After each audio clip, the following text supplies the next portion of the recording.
There are many things in our world that exist. Some scientists seek answers in water, others in atoms. But one question has crossed the entire history of humanity. How can God exist? Who created God? And what is he like? That's why today we will reflect together and try to understand who God is, based on how he describes himself. In the Bible, there are several passages that talk about God, but the most powerful ones are the ones where God speaks about himself. One of these passages is found in Revelation 1:8. I am the Alpha and the Omega, says the Lord God, who is and who was and who is to come, the Almighty. This verse can be difficult to understand if we don't know what the words Alpha and Omega mean.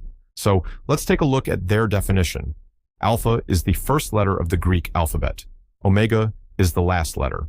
So God describes himself as the beginning and the end. But why does he present himself like this?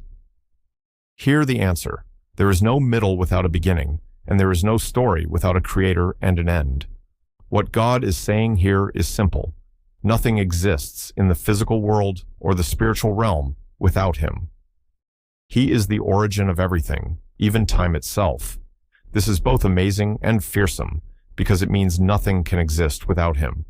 He is above all, unbeatable, eternal.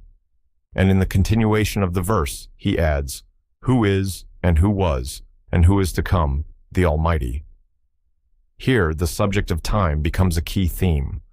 But why does he use time if he is above all things? Explanation: because God created time. He is outside of time, yet he completely controls it. He was there before, he is here now, and he will be there after. Another verse confirms this, Genesis 1:14. God said, let there be lights in the firmament of the heaven, to divide the day from the night, and let them be for signs, and for seasons, and for days and years. This verse shows clearly that God created time. He does not suffer from it, he rules over it. Finally, God ends the verse by describing himself as the Almighty. Let's break that down. All means whole, complete, without limits. Mighty means able to act, dominate, and impose his will. So when God calls himself the Almighty, he's saying that no force can stop him. No creation can resist him. He does what he wants, when he wants, how he wants.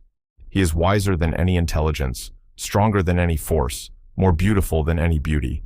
His power is unequaled. Yes, it's terrifying. We are powerless in his hands. But one last question comes up. Who created God? God answers this himself in Revelation 22:13. I am the Alpha and the Omega, the first and the last, the beginning and the end.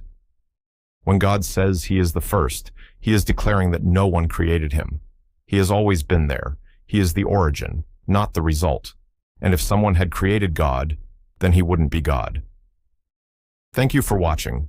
If this message spoke to you, like, subscribe, and most importantly, tell me in the comments, who is God to you?